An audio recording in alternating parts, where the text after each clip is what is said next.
ثم إلى رب الإنسان من الله بالخشية وإلى روح والدينا ووالديكم وأمواتنا وأمواتكم وأموات المسلمين عامة ومن أمر هذا المسجد سابقا ولاحقا ومن تصدق فيه ومن عبد الله فيه إن الله يتغشاه برحمة والمغفرة ويسكنه الجنة ويختم لنا ولكم بالحسنى في خير ولطف وعافية وإلى حضرة النبي محمد صلى الله عليه وسلم الفاتحة. بسم الله الرحمن الرحيم. الحمد لله رب العالمين الرحمن الرحيم إياك نعبد وإياك نستعين اهدنا الصراط المستقيم صراط الذين أنعمت عليهم غير المغضوب عليهم ولا الضالين. Bismillah, alhamdulillah, wassalatu wassalamu ala rasulillah Sayyidina Muhammad bin Abdillah wa ala alihi wa sahbihi wa mawala wa la hawla wa la quwwata illa billah. Rabbi shrah li sadri wa yassir li amri wahlul 'uqdatam min lisani yafqahu qawli, amma ba'du. Yang dimuliakan oleh Allah Subhanahu wa taala, muslimin, hadirin, muslimat, hadirat, tuan-tuan, puan-puan rahimakumullah. Alhamdulillah, kita bersyukur kepada Allah Subhanahu wa taala atas segala nikmat-Nya, dan nikmat terbesarnya yang telah dikurniakan kepada kita adalah nikmat iman dan Islam serta kekuatan, kelapangan untuk kita melaksanakan ibadah kepada Allah Subhanahu wa taala. Mudah-mudahan Allah sentiasa menambahkan kita nikmat-nikmat-Nya dan menjadikan kita hamba-hamba-Nya yang bersyukur, insya-Allah. Sambil kita menunggu solat isya dan beriktikaf di rumah Allah Subhanahu wa taala, yang perlu kita sedari, kalau kita dah pergi masjid itu seperti orang yang tengah sakit nak pergi klinik atau nak jumpa doktor. Jadi ada keperluan. Orang kalau pergi klinik itu tak akan kosong macam saja. Ya mungkin dia doktor atau dia tersakit. Bila kita ke masjid, yakni kena sedarkan diri kita bahawa kita ini banyak keperluan. Ada sakit lah, ada hajat lah, keperluan lah. Bahkan masjid ini lebih mulia daripada satu hospital atau satu klinik. Allah SWT menjemput kita datang ke rumahnya, dan insya-Allah menjamu kita, memberikan kita apa yang kita inginkan, insya-Allah. Oleh sebab itu dikatakan seseorang bila keluar daripada masjid, dia dadanya lapang, lega rasanya, sebagaimana orang pesakit dah jumpa doktor, doktor cakap macam ni, obatnya ini, dia kan lega, lapang darinya, masalah dah dah disampaikan doktor pun bagi jalan keluar. Seperti itulah sepatutnya orang mukmin bila balik daripada masjid. Jadi keperluan kita, kesulitan kita, masalah-masalah kita, insya-Allah semuanya adalah ringan dan mudah untuk Allah Subhanahu wa taala.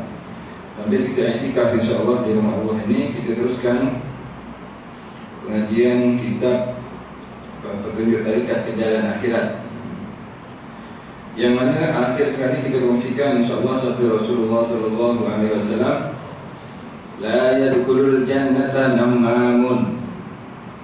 Nabi bersabda, la yadkhulul jannata nammamun, tidak akan masuk surga seseorang yang mengadu domba, membawa cakap orang kepada yang lain.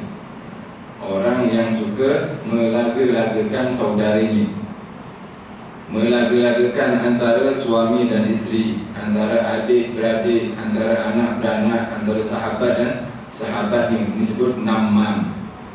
Namam tak masuk surga, sabda Rasulullah. Dan namam ini adalah termasuk bahaya yang boleh dibuat oleh lisan, mulut kita.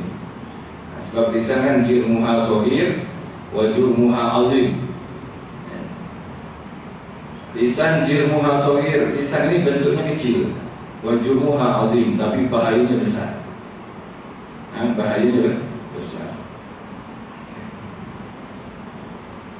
Dan Nabi Muhammad SAW bersabda lagi, abghadukum ila Allah Ta'ala al-masya'una bainal ahibati bin namimati al-mufarriquna bainal ikhwani. Manusia yang paling dibenci oleh Allah Subhanahu wa taala ialah orang-orang yang membawa mulut di antara pada kawan yang baik dengan namimah. Kawannya bercerita tentang orang lain, cerita ini disampaikan kepada yang lain tadi dengan bertujuan untuk melagakan atau supaya dua-duanya itu bergaduh. Ini namimah. Orang seperti ini adalah manusia yang paling dibenci oleh Allah. Sepatutnya cari cinta Allah, ini terbalik, mencari benci Allah Subhanahu wa ta'ala.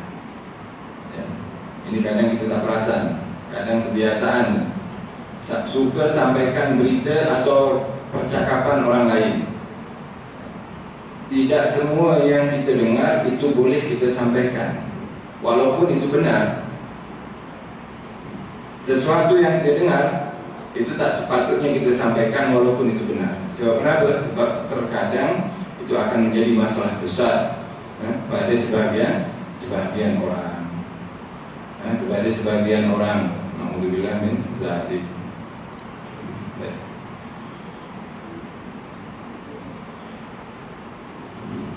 Lalu dengan itu mereka berselisih. Akhirnya sebab perkataan yang disampaikan kepada yang lain, akhirnya keduanya bergaduh. Tak ada nama sahabat lagi, saling bermusuhan. Naudzubillah min dzalik. Dan ini berlaku sekarang di kehidupan nyata kita. Di kehidupan nyata kita. Kita dengar dia berkata, kemudian kita sampaikan ke sana. Lebih-lebih orang-orang yang suka cari dunia, cari pangkat, cari kedudukan. Dia cakap apa tadi? Ceramahnya, pidatonya itu apa? Dalam kempen itu, dia apa yang dia sampaikan? Oh macam ni dia akan turunkan ini, turunkan itu, turunkan ini, turunkan itu. Oh, disampaikan. Cari keburukannya dia. Mana dia turun? Dia tak akan turun. Apa? Dia tak akan turunkan. Mustahil dia turunkan benda ni. Akhirnya dapat berita dari sini disampaikan pula pada yang cakap tadi. Kata mustahil. Siapa dia? Itu gaduh lah dua orang. Bergaduh dia. Ini bukan setakat kepada orang awam, juga pada ahli keluarga.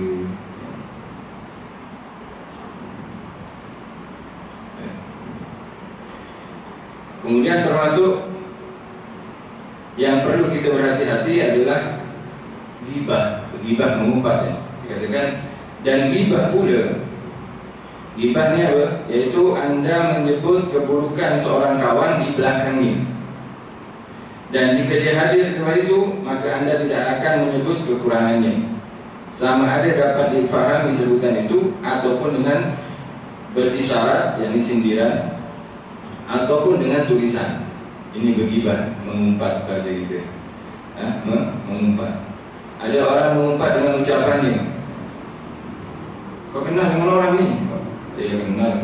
Oh itu. Kalau datang kenduri memang habis mulau oleh dia. Suka makan lauk. Dia tak makan nasi, makan lauk. Oh orang ni buat alhasil sebut keburukan orang. Kadang ghibah ini juga dengan perbuatan sindiran. Cari jalan, orang itu jalannya tak normal, contohnya dia praktikkan, dia buat, ditiru ini. Tapi menirunya itu bukan untuk memberitahu orang itu siapa, tak, menirunya untuk menghina orang. Jalannya ke, cara cakapnya ke, itu sama disebut ghibah. Ini termasuk dosa besar, ghibah.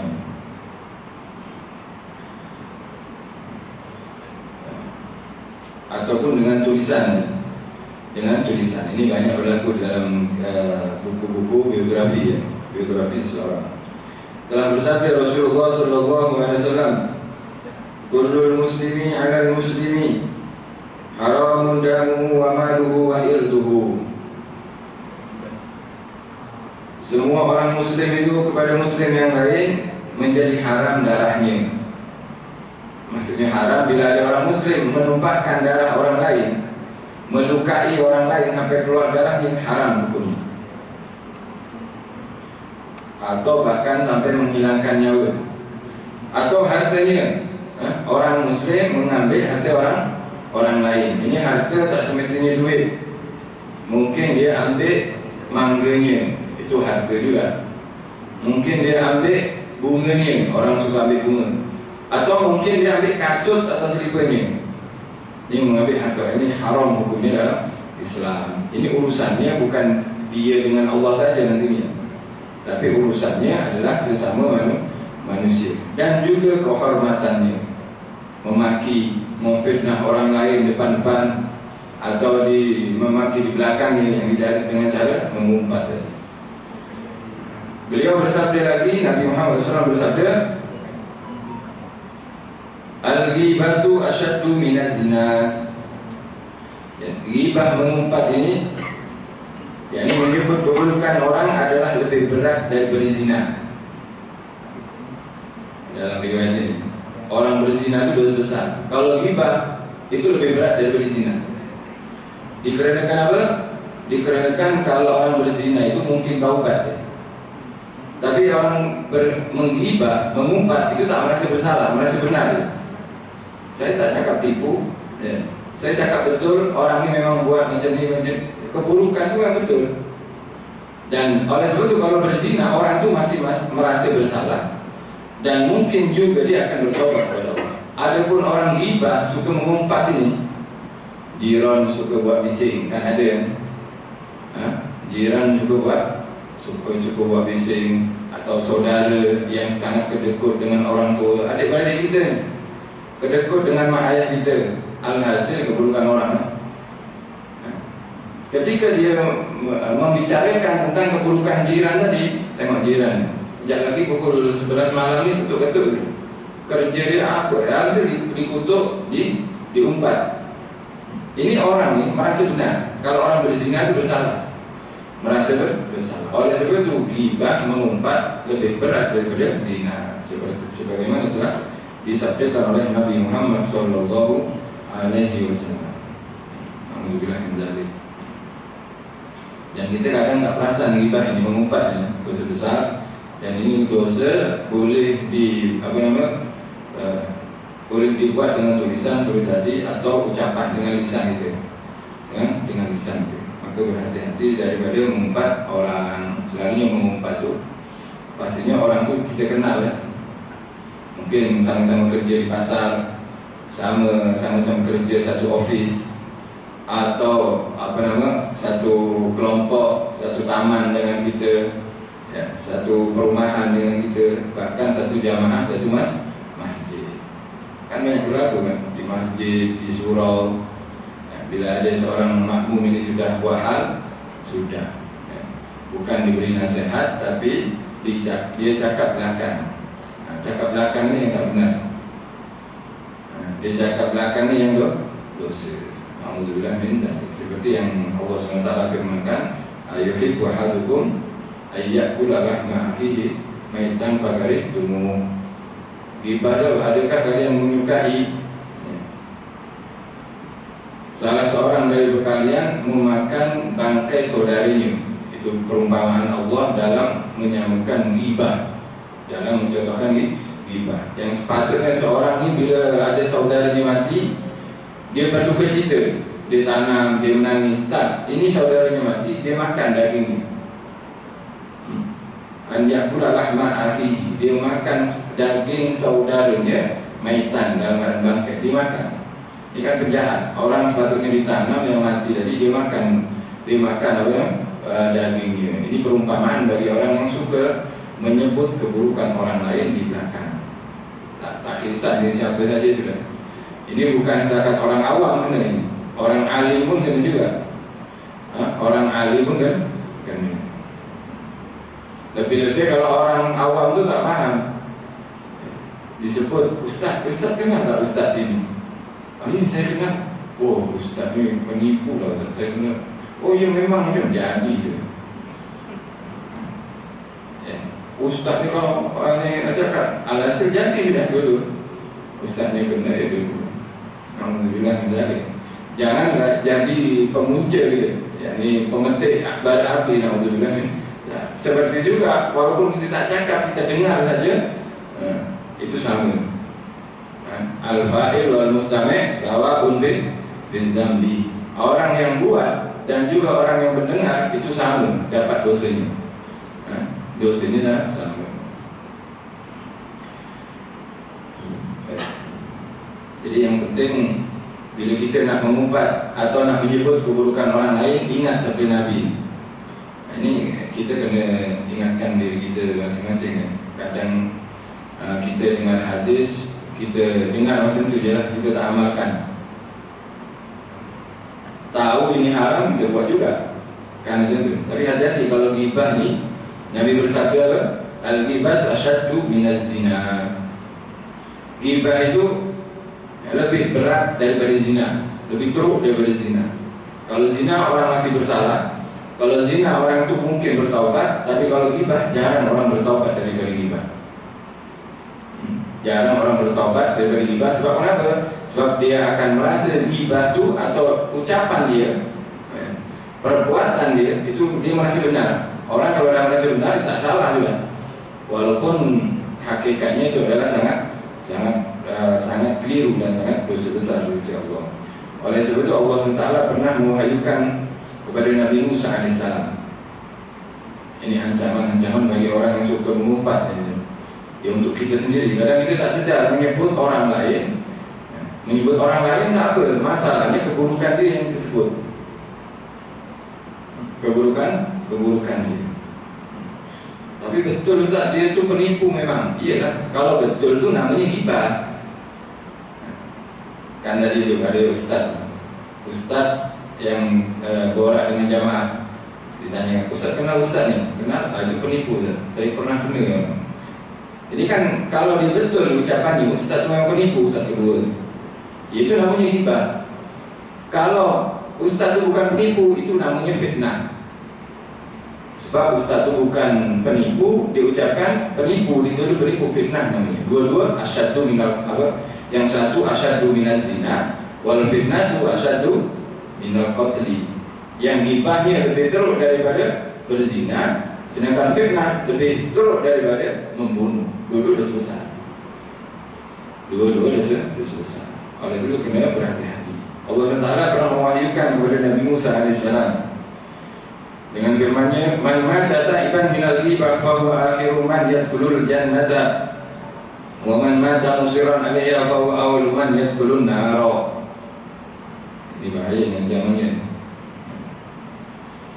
Siapa yang mati sedang dia telah bertaubat daripada ghibah, mati orang ini suka ghibah tapi taubat sebelum kematiannya sempat bertaubat.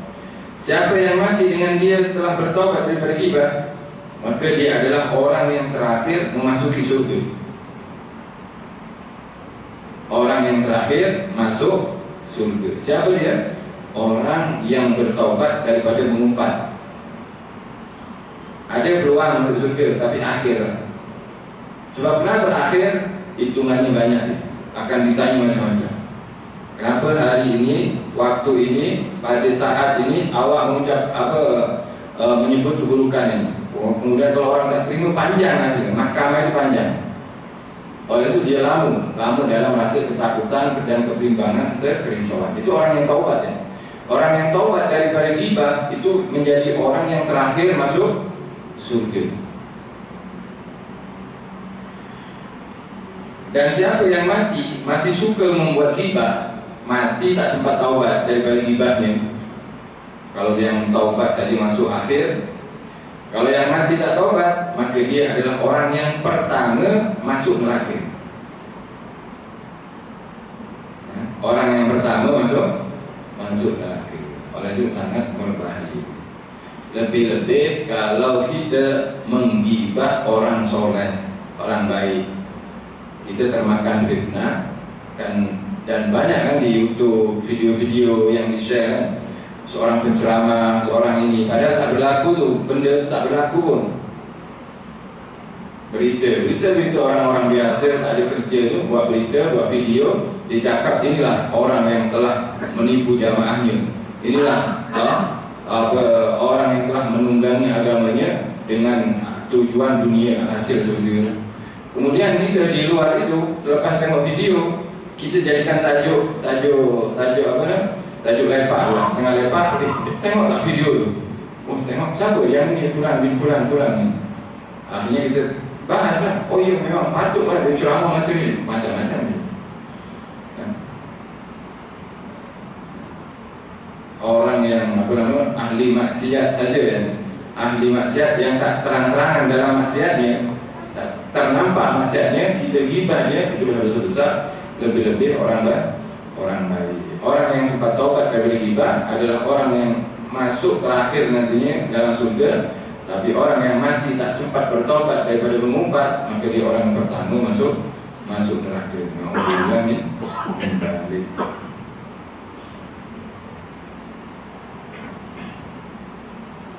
Kemudian apa tebusan kalau kita sudah menggibah atau mengumpat orang lain? Ya tebusannya tak mau sudah minta maaf. Ya, minta maaf. Susah Ustaz. Ya, awak pandai-pandai gibah orang, mengumpat orang, kutuk orang di belakang. Awak pandai-pandai dan minta maaf. Suka sangat menyebut keburukan orang. Cari kalau memang tak tahu rumahnya, tak tahu alamatnya, dia cari nombor telefonnya. Telepon, mesej, minta maaf. Masalahnya kalau orang-orang besar tu yang kita gibahi ya. Lebih-lebih orang yang di luar negara. Katakan Imam Ghazali, bila yang gibah sudah mati, yang digibahi sudah mati istilahnya, orang dah mati pun disebut keburukannya, kan jahat orangnya. Kalau orang dah mati dia tak perlu disebut keburukannya. Lagipun orang buat jahat, orang buat maksiat, itu yang kena maksiat, yang kena siksa bukan kita ni. Ya orang itu yang buat maksiat. Kalau dah mati biarlah urusan dia dengan Allah SWT, jangan disebut. Alhasil kalau kita mengumpat, tak tahunya yang kita umpat tadi, yang kita ribahi tadi dah mati, macam mana tebusannya? Dikatakan kita sedekah dengan niat pahalanya kita berikan kepada orang tersebut. Wallahu a'lam sedekah apa? Boleh sedekah duit, atau sedekah bacaan Al-Quran, ya, atau sedekah daripada zikir la ilaha illallah, la ilaha illallah, la ilaha illallah dibaca 100 kali. Ya tengoklah gibahnya apa. Kalau gibahnya teruk, banyaklah tebusannya. Takkan kita gibah dia macam-macam 2 jam, istighfarnya 1 minit. Ya, kan tak mungkin juga. Kita ni lepak dengan kawan gibah dia ni sampai 1 jam. Tajuk dia orang ni lalas sekali mati orang ni. Ya Allah tak sempat minta maaf aku. Ya istighfar 1 jam. La ilaha illallah, la ilaha illallah, atau zikir yang lain, atau baca Al-Quran, atau sedekah. Sedekah nantinya pahalanya, ya Allah saya sedekahkan pahala daripada sedekah zikir atau Al-Quran ini untuk fulan bin fulan. Mudah-mudahan nanti di akhirat dia pasti menuntut. Kalau di ghibah pasti menuntut. Sebab kalau di akhirat pasti memerlukan pahala ya. Jadi orang tu kalau kesusahan nanti di akhirat kurang pahala, maka dia akan mengatakan, ya Allah pahalaku memang kurang, tapi ramai orang yang buat jahat kepadaku. Siapa? Fulan. Panggillah kita kalau kita mengumpat dia. Untuk apa? Untuk minta pahala kepada kita. Ketika kita sudah sedekah atau kita zikir, baca Quran, kita berikan hadiah kepadanya, mudah-mudahan dengan rahmat Allah SWT kita diampuni dan pahalanya tadi disampaikan kepada orang yang dighibahi. Alhasil jangan suka menggibah atau mengumpat orang lain. Orang buat jahat ya, orang buat dosa itu bukan untuk diumpat, bagi nasihat. Kalau tak mampu bagi nasihat, diam dia. Lagipun yang nanti kena kejahatan ya orang itu sendiri, bukan kita. Tapi memang ada sebahagian situasi yang kita dibenarkan untuk mengumpat. Maksudnya kita dibenarkan untuk menyebut keburukan orang lain, seperti yang sedia maklum ya. Selalu sebetulnya ghibah ni, mengumpat ni dah banyak kali dikongsikan oleh ustaz-ustaz rasanya. Tapi masalahnya kita tak taubat-taubat dari ghibah. Masih tak dengar daripada orang yang suka dengar kuliah, itu masih mengumpat juga. Ya bukan, saya tak dengar dari orang sini kan. Tapi kalau lepak di kita jamaah sholat jamaah subuh ke, kemudian kan ada selalunya ada sarapan, kumpul dengan dia orang, itu masih ada dia orang ini cakap kadang kawannya, kadang pengurusinya, kadang EJK-nya, macam-macam dia kena semua itu. Ya, pandai dari keburukan orang, tapi bahaya. Termasuk ghibah yang dibenarkan adalah, maksudnya ghibah menyebut keburukan orang di belakangnya, yang dibenarkan adalah ketika kita membuat laporan. Suami tak bagi nafkah, suami suka pukul, kan ini aib ya, keburukan. Suami suka minum arak contohnya. Istrinya ini tak larat, tidak duduk dengan suami, boleh bagi dia datang ke balai polis atau satu badan penguasa dan dia lapor, saya nak nak minta cerai ke, kalau saya memang jahat sangat, tak bagi nafkah apa semua, menyiksa kan. Tak bagi nafkah kan kita boleh minta pasrah nanti. Alhasil akan ditanya, kenapa awak minta macam ni? Kerana suami saya ni macam ni. Boleh sebutkan keburukan. Itu bukan ghibah. Itu bahkan diperlukan dan tidak termasuk ghibah yang kita sebut tadi. Atau orang yang minta nasihat dikarenakan dia nak dipinang anaknya. Ada lelaki datang ke rumah kita, ya, atau anak kita nak pinang orang lain, pastinya kita anak kita nak pinang perempuan lain.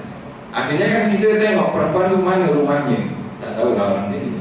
Selalu tanya, awak nak perempuan tu orang mana? Dia akan datang tempatnya, kemudian dia tanya nanti keluarga si perempuan, kan selalunya macam tu ya. Jadi si keluarga lelaki atau bahkan keluarga perempuan pun sama. Tengok lelaki, mana lelaki itu, calon apa yang kau nak akan dipinang, siapa dia? Ini fulan, lelaki ini dan daripada sini. Akan datang dan ditanya. Ketika ditanya bukan kepada orang ini, tapi tanya kepada jiran atau orang-orang yang kenal. Awak kenal ini tak? Tuan Haji ini. Oh kenal. Kenapa? Dia anaknya nak mengenang anak saya. Macam mana ya dia orang ni? Maksudnya kehidupan dia, sosial dia dengan jiran-jiran di sini macam mana? Ini yang diminta nasihat ini wajib sebutkan. Kalau baik, yang baik. Kalau buruk pun wajib sebutkan. Itu keluarga itu baik. Tapi anak tu yang nak minang anak tua ni, itu suka melawan orang tuanya. Kadang gaduh sebab suruh sholat Jumat tak sholat Jumat. Kena sebutkan, walaupun ini keburukan kena sebutkan. Sebab kenapa? Sebab takutnya nanti kalau kita, itu orang baik, itu orang tuanya baik, anaknya baik, padahal anak itu jahat. Kita bahaya, kita dosa nanti kalau kita tak sebutkan keburukan ini. Kenapa? Sebab sampai kahwin nantinya perempuan itu dengan lelaki yang jahat tadi, akhirnya jatuh kepada tangan penjahat nanti.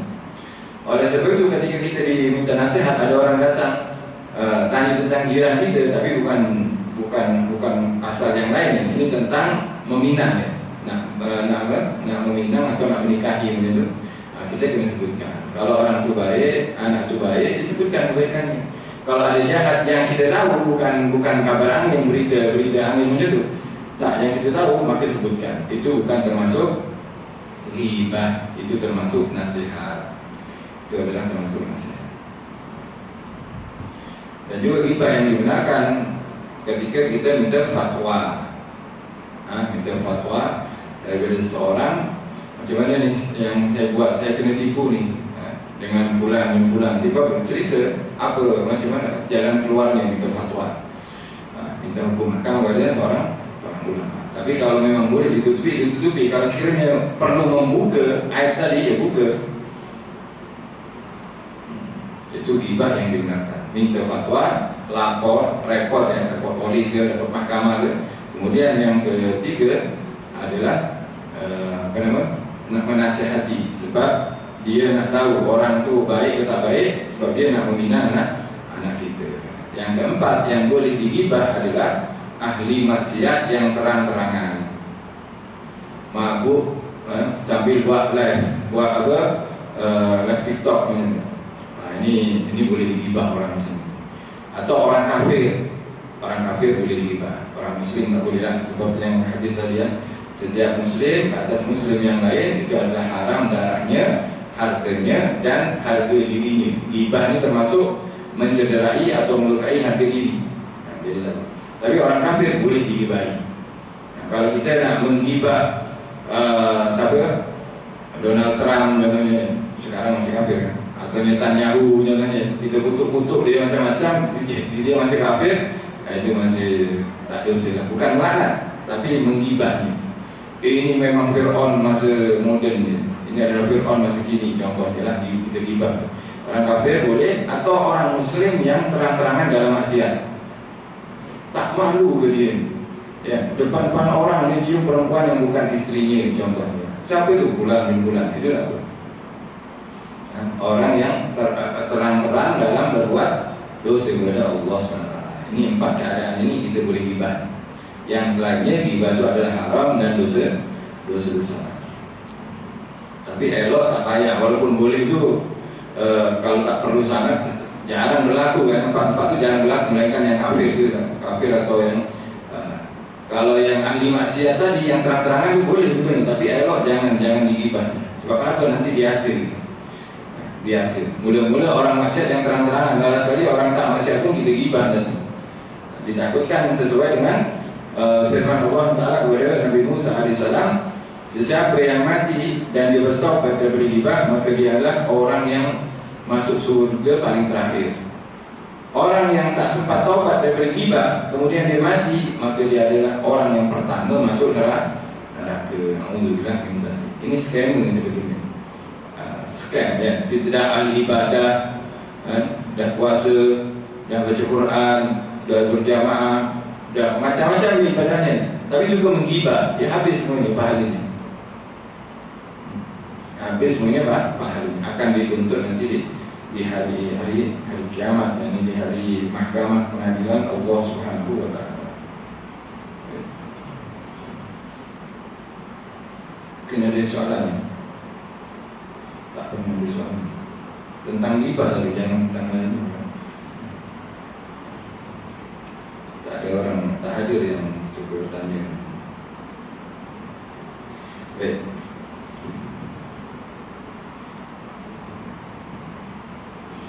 Alhasil orang yang menggibah, orang mendengar gibah itu sama dosanya.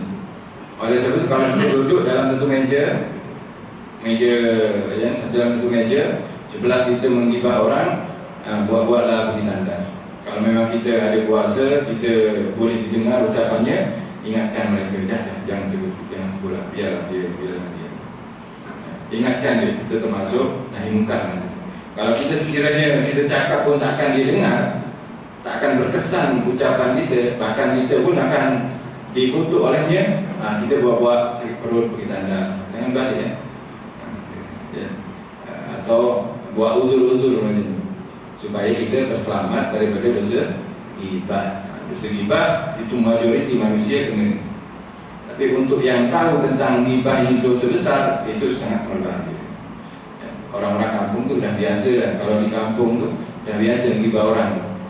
Sebelahnya muazzin kena, Bilal kena, padahal dia tak pernah pergi masjid pun, tapi pandai dia nak ghibah Bilal dan nak ghibah. Ini yang muazzin, yang Bilal, yang imam itu selalu pergi masjid. Dia yang ghibah itu tak pernah pergi masjid pun.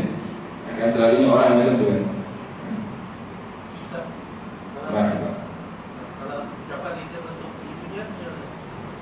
Kalau memuji, itu bukan termasuk ghibah sekiranya orang itu tidak terasa hati.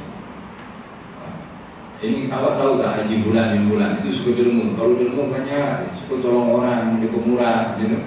Itu bukan termasuk ghibah. Sebab normalnya manusia itu bila disebut kebaikannya itu tak marah. Kalau ghibah ni, kalau disebut keburukannya dia akan benci, marah. Tapi kalau kebaikan dia tak termasuk ghibah. Melainkan sebagian ulama mengatakan walaupun kebaikan, sekiranya orang itu tak suka disebut kebaikannya, itu termasuk ghibah sebagian ulama.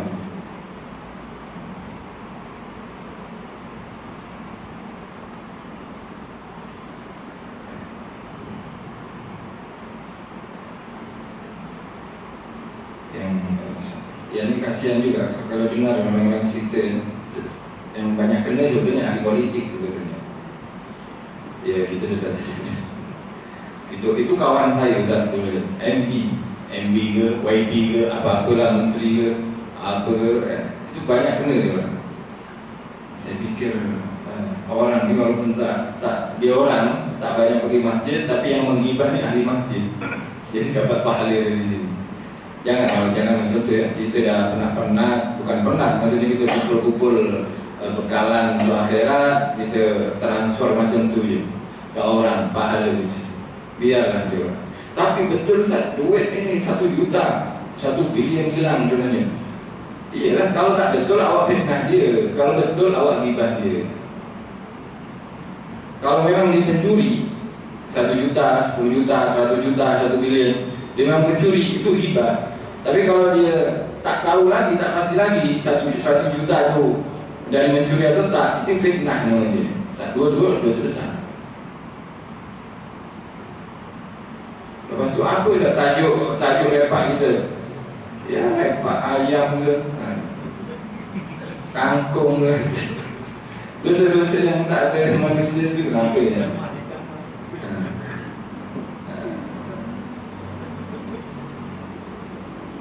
Ramai bukan dia nak buat macam mana. Mungkin masalah tu kalau jadi adat tu biasa. Allah ustaz ni pun cakap, dia ceramah pun dia kutuk dia. Ya janganlah, kita jangan tiru yang kalau orang imam ya, imam solat bukan imam masjid. Imam solat siapa saja dia. Kalau dah 4 rakaat dia bangun juga kelima, kita tak boleh ikut sudah. Kan macam tu kan? Walaupun kita masbuk nih baru sampai, imam tu dah 4 rakaat, dia bangkit kelima, yang masbuk pun nak ikut dia tak boleh. Sebab imam tu tengah buat kesalahan. Orang buat salah jangan diikuti menurut kita. Tapi imam tu kalau lupa dia tak dosa. Tapi kalau kita dah tahu imam tu bangkit daripada rakaat keempat nak tambah 1 pada itu solat isya. Lagipun solat 5 waktu tak ada yang 5 rakaat kan? Ya, bangkit ke solat rakaat yang kelima, kemudian si makmum ikut juga dia imam saya kena ikut dia. Jangan. Oleh itu pemimpin dia siapa pun ceramah kalau isi ghibah ya sudah dosa. Tak ada, istilahnya kena berhenti ya, stop. Ya mungkin agak susah, sulit kalau dah biasa. Tajuk je orang ni lagi, tajuk je orang ni, kasihan dia. Siapa yang kasihan dia? Orang yang digibahi, bukan orang yang menggibah. Baru solat jamaah dan transfer pahala jamaah ke dia lah. Habis dia. Lebih-lebih hati-hati dengan ya orang-orang yang bersama kita ini. Orang-orang yang bersama kita. Kalau nak cakap keburukan jangan sebut nama. Jadi random. Bukan terus sebut nama bulan demi bulan ya. Ini ahli ini. Ya, jangan sebut tanda-tandanya secara nama tak sebut, tapi tanda-tandanya itu dah tahu mengarah ke orang ini. Itu sama juga. Jadi ya. Tak ada istilahnya ada orang seperti ini contoh yang dibuat contoh tapi tak sebut namanya, tak sebut alamat-alamatnya. Nah, itu tak ghibah namanya. Sebab kan masih siapa namanya.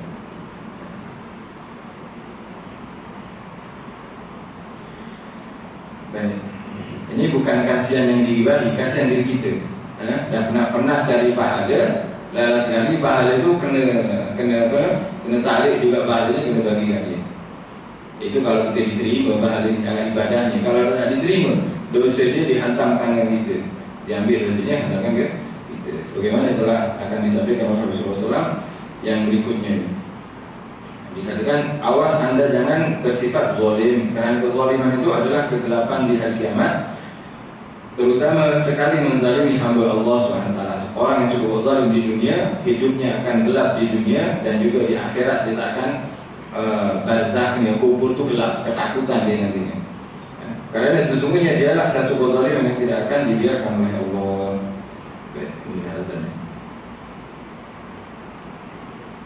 Ini tentang memaki ini, ambil harta ini, muflis, akan diterangkan pada kesempatan berikutnya insyaAllah, tentang orang yang bankrupt, muflis. Padahal ahli ibadah, ahli puasa, pergi umrah setiap bulan, puasa hari-hari, qiyam setiap malam, tapi bankrupt di akhirat tak ada harta. Itu muflis nantinya. Hakikat orang muflis akan kita kongsikan pada pertemuan akan datang. Mudah-mudahan kita boleh mengamalkan ilmu-ilmu yang kita telah dengar daripada hadis Nabi Muhammad SAW atau daripada firman Allah SWT, insyaAllah. Maka berusaha insyaAllah menjauhi dosa-dosa tersebut. Bila terucap juga, dia minta maaflah ke orang tadi, dan juga istighfar kepada Allah SWT. Kadang kita pun terjatuh kan, licin, kita terjatuh. Bila terjatuh pada satu maksiat, pada dosa, terus taubat kepada Allah, ya. Mudah-mudahan Allah Ta'ala menjaga kita insyaAllah daripada maksiat zahir dan maksiat batin. Bismillahirrahmanirrahim. Alhamdulillahirrahmanirrahim. Allahumma salli wa sallim ala Sayyidina Muhammadin wa ala ali Sayyidina Muhammad. Allahumma hdina bihudak wa ja'alna mimman yusari'u fi ridak wa la tuwallina waliyan siwak wa la taj'alna mimman khalafa amraka wa 'asak. Wa hasbunallahu wa ni'mal wakeel wa la hawla wa la quwwata illa billahil 'aliyyil 'azim. Wa sallallahu ala sayyidina Muhammadin wa ala alihi wa sahbihi wasallam. Alhamdulillahi rabbil alamin. Al-Fatihah. Bismillahirrahmanirrahim.